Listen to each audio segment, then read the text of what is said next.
Well, from the snow drenched shores of the North Saskatchewan River, right here in scenic Prince Albert, Saskatchewan, this is your host, Scott Roos, today on the line for Down to the River radio show.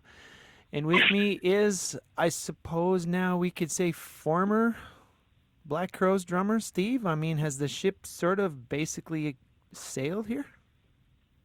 That ship sailed in 2014, so it's sailed long ago and already docked elsewhere, and more than moved on. So yes.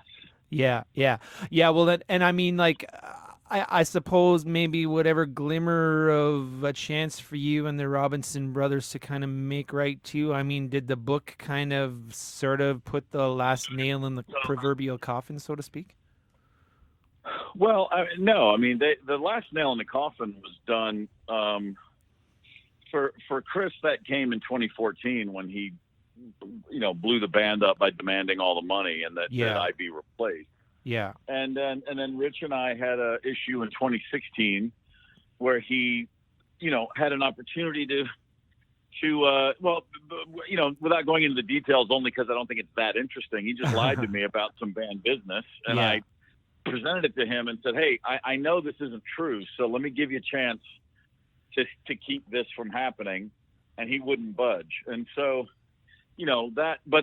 so the personal ship with both is long gone. The ship with the Black Crowes, yeah, that's definitely done. There's no After the way Chris ended the band in 2014, there's no going back to that for me. I mean, what yeah. possible motivation could I ever have to put my faith in anybody that would act like that? It's just, I mean, after everything else we had all endured, that was definitely a final, okay, good, I'm out of here, thanks. Yeah, no, that's fair. And I've heard and seen you in other interviews too, kind of liken the current situation that's going on to the that fateful reunion of the Sex Pistols, so to speak, where basically Johnny Rotten straight up came out and said this is a money grab. I mean, is this kind of where Sure. you're at now? Like, is this kind of how you're feeling Well, about the whole I thing?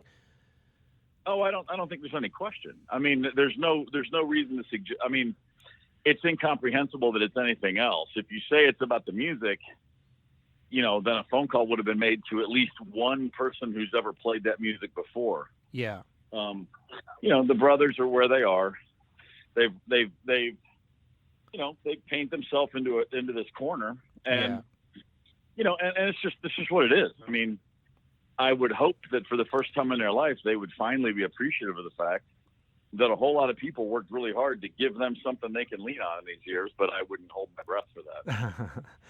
Yeah. Well, now, I mean, like, I guess I'm thinking about the book now. I mean, here you are, my impression, having leafed through the majority of it, is you're always kind of the guy that's sort of in between the two at times, and there's sometimes where it seems you're team Rich, and other times where you're team Chris. Sometimes your team, like, why am I even here doing what I'm doing? I mean, I guess my point is, like, this is a pretty in-depth memoir. Like, honestly, I feel like I'm in the band just, reading it. Like, I would imagine Right. now this is by design, right? Like, this is sort of, you and Steve Sure. Hyden sat down and said, this is the direction we're going to go. Yeah, I knew that it was just going to be a very personal. I mean, I can only write the way I write, so there wasn't a whole lot of intent beyond just being honest as it came Yeah. out.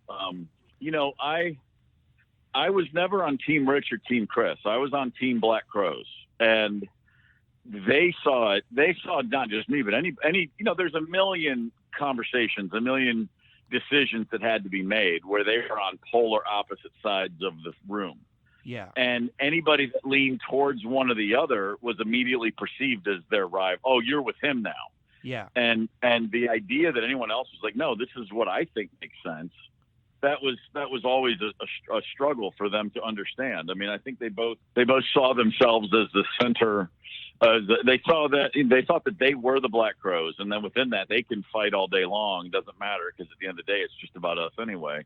Yeah. And the truth of the matter is, when it came to leadership and running a band and just general personal dynamics, they're both woefully unequipped to be a leader in that sense. I mean, Chris was certainly the creative catalyst musically, and he could take parts Rich wrote and really turn out some great things with them, and then the band would finish that. But the life of a band has a lot more to do with just personal and personnel dynamics, and there's so many more elements to it. Yeah. You know, without Pete Angelis managing us, nobody would have ever heard of the Black Crowes. Without That's George true. Cooley signing and producing the first two albums, nobody would have ever heard of the Black Crowes. Without all of, you know, there's so many elements to this. And normally that's not something anyone needs to talk about. It's not that interesting, but normal people actually acknowledge and understand that it's not just about them. And so, you know, the idea that they would be at each other's throats, they would disagree 99% of the time, but then the one time they would agree on anything, they just thought that, okay, that's what we'll do then. And the rest of us would go, hang on, you're both wrong. You ever thought about that? And, you know, simple little things like that. When you're in a band that's always working and never getting away from each other, you know, there's no little things. Everything's, and when you're in a band that's, you know, has two brothers that never, ever, ever resolve an argument, every little thing is a big thing because anything can be the touch point to a giant fight. So, you know, we had a real quick loss of perspective in the Black Crowes. If we ever had it to begin with, I'm not quite sure we ever actually did have it. Yeah, well, now one thing that surprised me is, I mean, you know, here you moved away from home, you left home, and I think, you know, you ended up in Atlanta, and you met the you know, the Robinson brothers. You'd only been playing drums for 2 months at the time. Well, I'd only had my own kit. I had played off and on for years on borrowed drums. I mean, not a lot of times. I'd probably a dozen gigs of just covers at a house at a party in college and stuff. Yeah. But I, you know, I knew enough to know that all I needed was some time and some hours at the kit. I mean, I knew that was something I could do. It's the only thing I ever wanted to do. I was late at starting. Yeah. And so, I mean, you know, what altar of rock drummer gods did you worship at right around that time that you joined the Black Crowes? Because I think originally Mr. Crow's Garden was sort of like more of like an REM kind of a knockoff, if you know. Yeah, for sure. Correctly. Oh, without question. I mean, no, we were. There was the 80s the Southern independent music scene of the 1980s was where Mr. Crow's Garden was coming from, for sure. Right. And REM was the kings of that scene. But, you know, for life and to this day, my favorite drummer is Ringo Starr. And so that was the stamp on my brain from childhood of what drummers should do, the role they should play, and how they should. The fact that if it doesn't swing, it's kind of pointless. When I started playing drums in a band, when I bought my first kit in 1987, that was actually the first time I ever really dug into Led Zeppelin. And it just because the first guitar player I was playing with was a Zeppelin fanatic, and he was listening to it all the time still. Yeah. And so then I started, you know, that's like the first time I put on headphones and just sat there for an hour and listened. And Bonham's playing always very, very, very directly spoke to me. I heard that same swing, obviously a lot more power and a lot more id than Ringo ever played with, but also a huge sense of humor in a lot of what he did. It sounds weird to say, but I just felt a real whimsy to his approach at the same time. Like, and the kind of whimsy that you can only have when you know that you're the king of the hill, if you know what I mean. Yeah. Like, you know, I'm the baddest guy on the planet, and this is hilarious to me. You know, like that's how I hear John Bonham's playing. Yeah.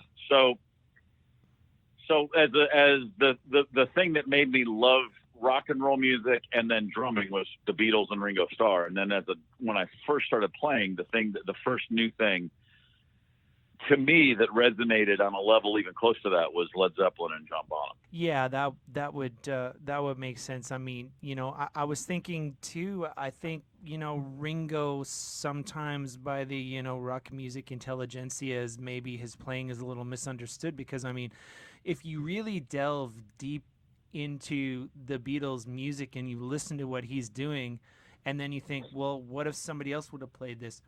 There's no way that person would have been so recognizable on the drums that you can't do without his playing on the track, you know, like his playing on Come Together, for instance, like, you know, it's just so bizarre, but it works. Well, and oftentimes, you know, people lose sight of all kinds of things.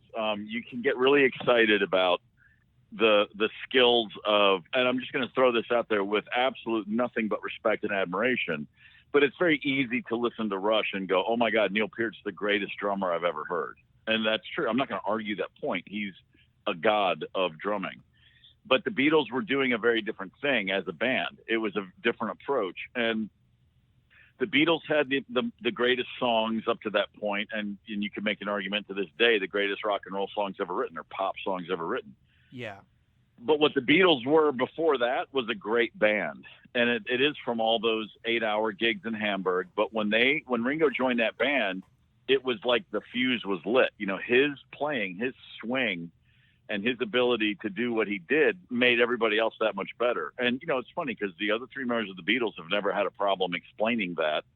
They talk about that till they're blue in the face. When Ringo got there, that's when we became the Beatles. And for some reason, people tend to want to understate his significance. But it's easier to put sometimes in sports analogies. You know, Bill Russell's the greatest basketball player of all time to the way I look at the world, because he has 11 championships. Right. And he never cared about scoring, and he made everyone around him better, and he won 11 rings. I don't know what else you're supposed to do as an athlete. You know what I mean? Like, yeah, you know, exactly. Ed Harsh, our piano player, used to say, you know, about guys that could play really fast and hard and do all that stuff. He'd say, "Yay, man, I can throw a football 140 yards, but that doesn't help." You know. You know, the field's 100 yards long, so who cares if you can throw it 140? Yeah. You know, it's like you've got to put things into musical terms. And you know, Neil Peart was perfect for Rush. That band wrote around him and with him and through him. Bonham was perfect for Led Zeppelin. Ringo was perfect for the Beatles, and the Beatles are still to this day the most significant band in rock history. So the scoreboard tells me Ringo still sits on top of the throne. You know what I mean? Yeah, yeah. Now, did you ever dig into any Sabbath in the 70s at all? I mean, did you ever, you know, dig deep way into after Bill Ward's? way after the fact. Yeah, in the 90s and since. But when I was a kid growing up, I wasn't listening to rock radio in the 70s. I went straight from my older brother's album collections, which was mostly like classic rock or soul music. You know, Yeah. I had a prog rock brother and I had a Stax Motown brother. Uh-huh. And then Earth, Wind and Fire and 70s soul music. And then from that, so it was just mostly stuff in the house. And then when punk and then new wave hit, that was really when I stepped out of the classics, if you will, and dug deep into that. So I missed a lot of 70s rock in the 70s. And then I caught up for it. I came around to it much later. You know, another example is like Little Feat. Yes. You know, I heard the big songs on the radio occasionally, but I didn't put Little Feat albums on until the 90s. And when I did, of course, I just sat there with my, you know, mouth open going, oh my God, you know, Richie Hayward's another one of those drummers that there's just no getting around what he brought to that band. And to imagine Little Feat with anybody else on his records, you can't do it. Yeah, exactly. Well, now, so here you are. You're an REM sounding band, and you know, somebody comes along and says, "Okay, you guys need to sound more like the Stones." That must have seemed like it was totally coming out of left field at that point. Well, it did at first, but it wasn't he didn't say you should sound like the Stones. He said you play like the Stones and you don't even know it, which is a very different thing. Right. He right. was saying you guys all have some just instinctual skills and feel and vibe, and you're not even aware of it. He didn't tell us to do anything we weren't already doing. Really what he did was he told us to stop doing all the stuff we weren't good at. You know what I mean? Like, Yeah. he just honed George was able to say, it was like, okay, you guys are doing 11 things and only 3 of them are really are natural. So let's just get rid of this other 8 steps here or whatever. You know, it was, and when you talk music, it's rarely a linear conversation. It's a lot of, you knows and this, you know, that thing where you kind of like, yeah, back it up. You know, it's a lot of half sentences and going Right. for a vibe. But he was able to explain that to us in a way that we were thankfully smart enough at that moment to listen and trust. We trusted the right guy at the right time. And he did have immediately a very innate sense of, like I said, what our strengths were. He saw that right away when he watched us play the first time. Yeah, for sure. Well, now here you made Shake Your Money Maker. You started recording in 1989, and one thing too, one observation that I was thinking is, I mean, that was the 20th anniversary of Woodstock. So I mean, did this kind of maybe attention that kind of music and that vibe of music was getting? I mean, would that maybe have influenced George a little bit too to sort of recognize that sound and vibe and push it? No, I really don't think so. I mean, he loved old, rock and roll music, and in the late '80s, it was more hair metal and soft. There was a lot of big hair and makeup and Poison and Def Leppard and all that kind of stuff. Yeah. Rock hooks. I mean, pop songs with rock stuff added on top of it, basically. And I think George was. I don't think George didn't come to see us with a preconceived notion of what he wanted. He just walked into a bar, saw a band, and just saw what we were. We were already playing, like we were playing it. When he first saw us, we did a Stooges cover, Iggy Pop's first band, and we played an Aerosmith cover, like a 70s Aerosmith cover. And that really struck him, like, who in the world plays Stooges and Aerosmith? They seem so opposed, but at the what we were trying to do is just find some real rock and roll somewhere. That's what we were into those things. And when you're a kid of whatever era you grow up in, the 20 years before you, thankfully, you're not locked into what was happening in the 70s or the 80s. It's just all music, and you can blend those things. I mean, my kids right now, they hear still 50 years later. You can put on Led Zeppelin 1, or you can put on, a late, Kid A by Radiohead. My son it doesn't mean a thing to him that those records are 28 years apart. That's just cool music from the old days. Yeah.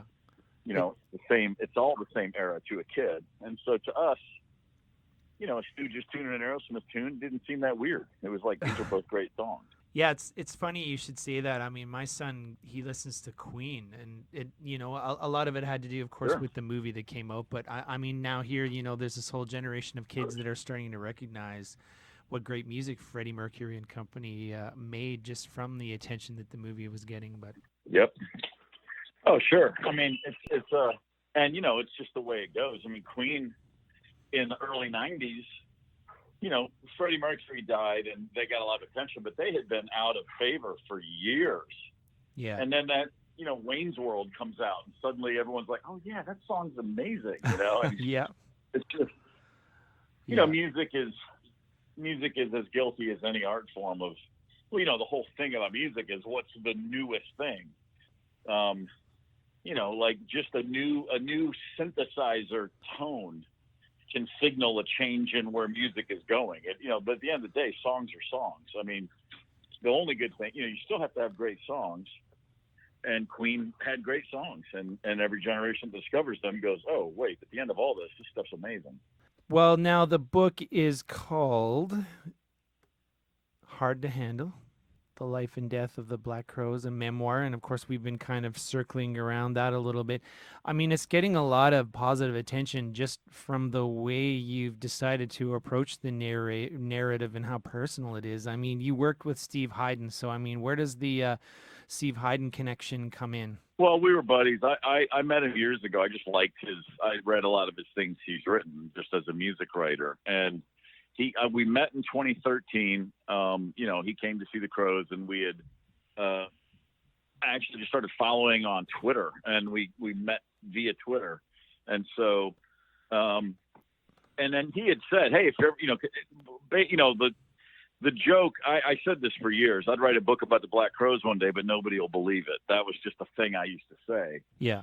Because it was often thrown out there like, oh man, Steve, you should write a book one day. I have this crazily specific and very detailed memory, and I always had a good somewhat perspective on that. I could tell stories about the band, and people would always go, oh man, you got to write that down. So Hyden talked about that a few times, and I still wasn't sure if I was ever interested in doing that. And ultimately, when I decided to do it, I called him and I said, look, I'm going to write this, but I need help, but I don't know what that means. Like, because I can write, I've always written. Yeah. And I have a writing voice that I was not at all concerned about. What I was concerned about was simply just getting started and then finishing. So long story short, the simplest way to say it is I wrote the songs and he produced the album. And so what I mean by that is we sat down together before I wrote anything, and I, just spent a lot of hours where I was recording, telling stories, and he had that on, he recorded me. Yeah. Just basically starting at the beginning. Tell me about when you moved. Tell me this. And from that, he got that transcribed, and then we pieced together a roadmap, if you will. It was like writing the Cliff Notes first. It was like we put the Cliff Notes together and then went back and wrote the book. So we sort of mapped out how we wanted the chapters to break. And by which he said, okay, we'll start with leaving Kentucky and take the first chapter up until, around here. And then around here. And it was just a way to get me started and give me a focus on how to write. Because I don't write stream of consciousness and then have 20 pages and then go, someone make sense of this. I sort of write and edit as I write. That's my process. Yeah. Like I'm aware of the story and the narrative, and I'm connecting the dots in real time. So I write slowly in terms of, I don't go back to have to clean up a whole lot. I do it mostly in real time.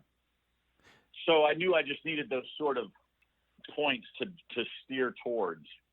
And then, and so we agreed on what all those chapters would be.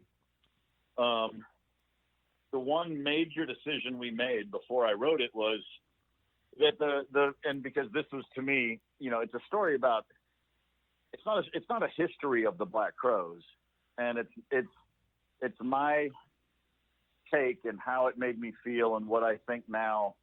And the Black Crowes to me were two things. It was a band and then it was a group. And the story of the Black Crowes really is all about the 90s.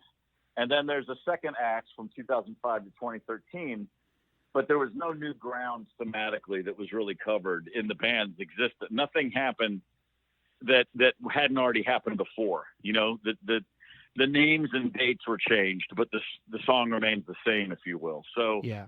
I knew I wasn't going to put nearly as much attention into that second act because by that point it would just be repetitive. Now for fans who are dying to hear Inside Out, oh, what happened that time in 2007? Sorry, but that's not the point of the book. And like I said, I wasn't trying to write a definitive history by any stretch. That's still a book that someone else can write one day and fill in a whole, and just cover every month of the band's career in linear fashion. That's not something I was interested in doing. Yeah. So then I wrote about 900 pages, as it turned out, and that's way longer than the publisher was expecting, and frankly, way longer than anyone would ever need to know about the Black Crowes. And it's essentially the same book, just in much greater detail. There's a few major things that are completely removed from the original 900 pages, but for the most part, it's just way more in depth of what you're already reading about. There's a handful of anecdotes and stories that are completely removed, but the narrative, the major threads are all still there very much. And so then Stephen was really helpful with the editing. Like I said to him, the publisher said, this is way too long. 900 pages is not, we're not doing that. It had never occurred to me to think about how much it even costs to print 900 page books. It's like everything changes when you have that much of a book. But when we started, Stephen, I every time I finished the chapter, I sent it to him. So he was accumulating it. He was handling the logistics and stuff. And so he had been flagging the whole time. Like he knew from the jump, every time I turned something into him, this is way longer than we were expecting. And he never said anything to me because he knew, well, we're going to edit this. And he was just sort of had an eye towards editing. And so the thing he was really, one of the things that was really helpful was right when I turned it in, he said, this is all great. I think it's all fantastic. The one, a couple little things to think about. You got to give the reader credit, because a lot of this stuff you're over explaining.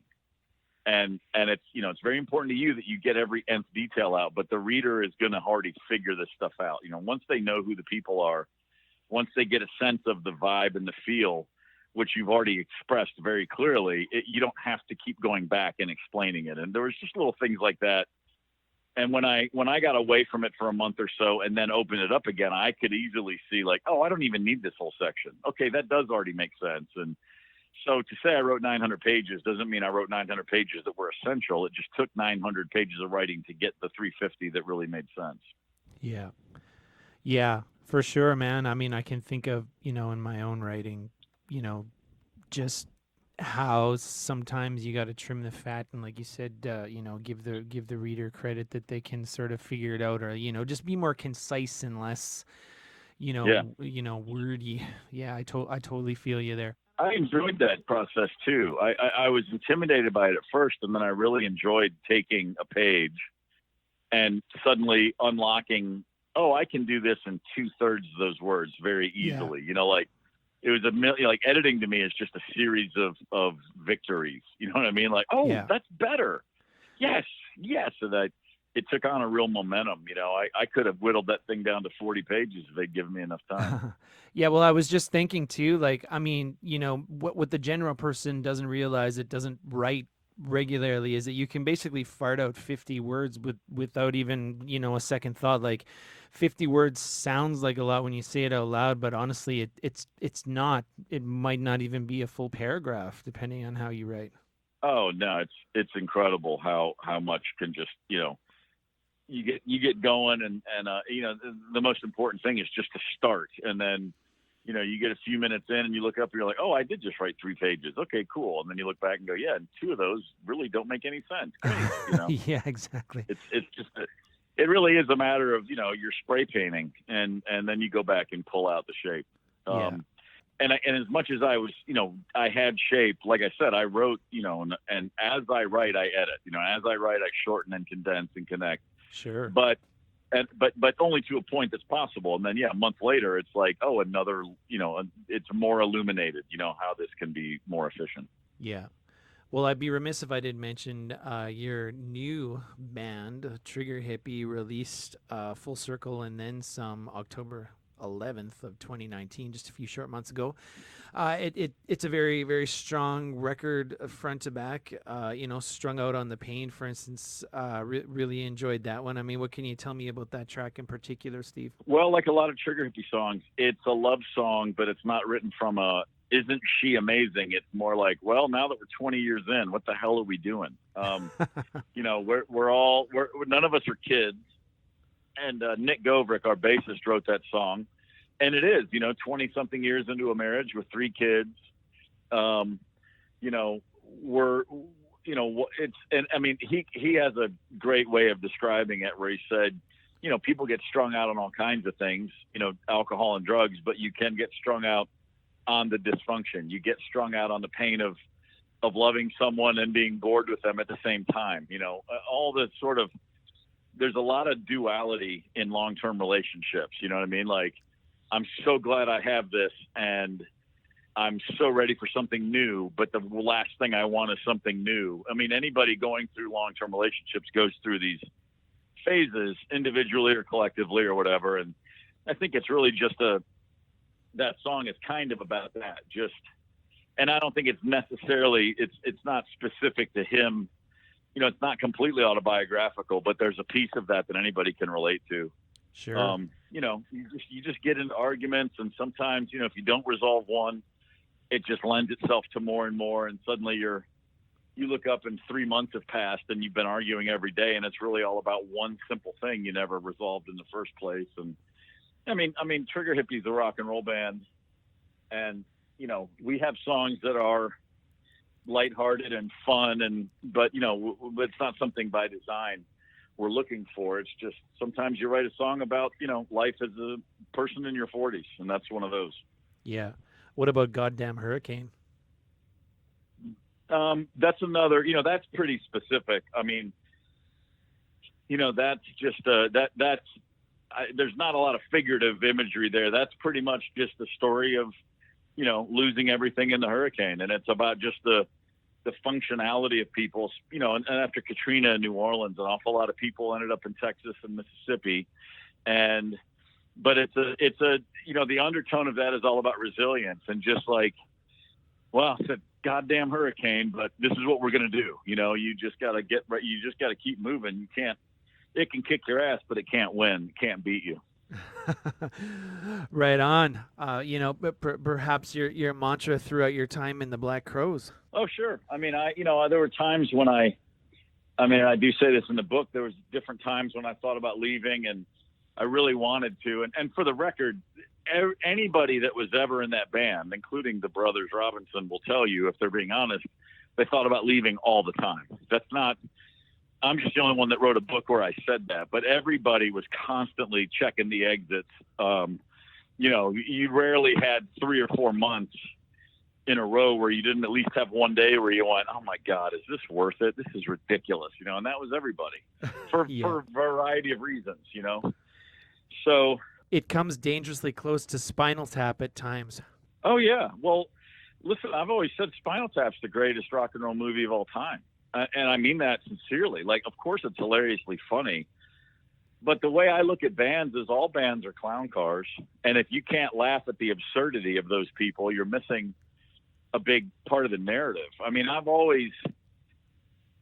I revere great music as much as anything else in my world.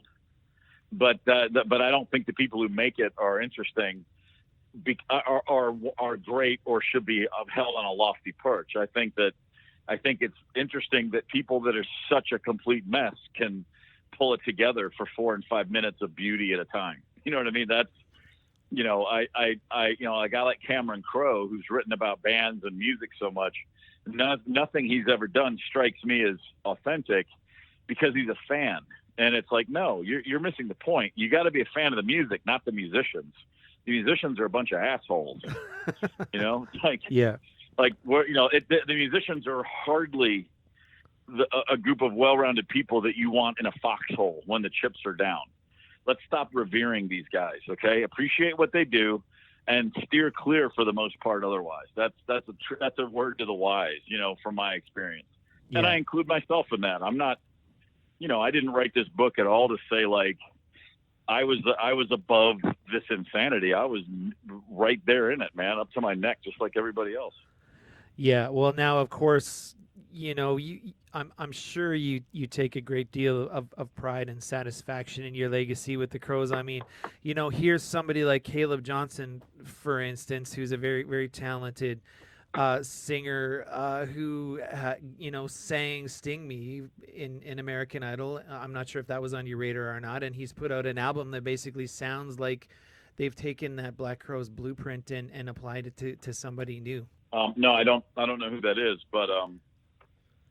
but I am very. Oh, I mean, I love the Black Crowes music. I mean, I'm forever proud of what we did musically. I mean, and that's not to say I think everything we did is great, but we did have moments of real greatness. We did have moments of transcendence as a band, all working together. And sure. You can't fake those things. You can't recreate those things. And another big part of this book. Ed Harsh died in 2016, our piano player. And, Eddie was, in addition to being Canadian, he was, as important and as impactful as anybody in the Black Crowes story for the band. And musically, he was our guide, our mentor. He was the guy that brought us to a place that we were trying to get to and weren't sure how to get there.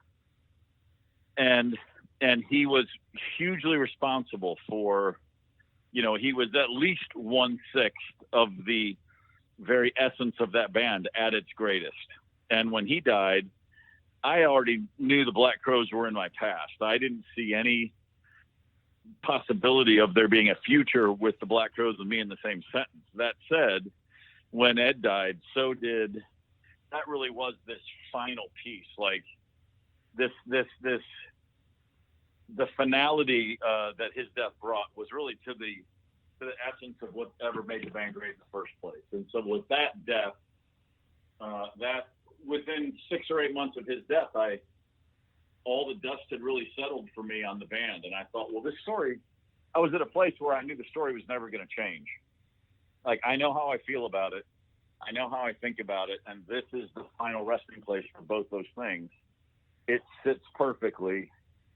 And so now I can tell this story. And I can tell the story without anger and without resentment, but with sadness and appreciation. And that's, I think, the predominant feelings that there's a lot of humor in there, but there's gratitude, but there's, of course, a lot of sadness because, ultimately the story of the Black Crowes could have and should have gone very differently long term. Well, listen, man, I really appreciate the time you set aside for me today, Steve. And I'll just plug the book one more time. Came out September 24th of 2019. Hard to Handle: The Life and Death of the Black Crowes, a memoir, out on Da Capo Press. I'm sure available wherever books are sold. It is a fine memoir, of all of the books that I've covered over the years, probably, right at the top of the heap, if not the best. So I definitely appreciate your time just chatting with me today about it, Steve. Much appreciated. Yeah, well, thank you very much, man. I appreciate that. Right on. Well, you have a good night, eh? All right. Cheers. All right. Bye-bye.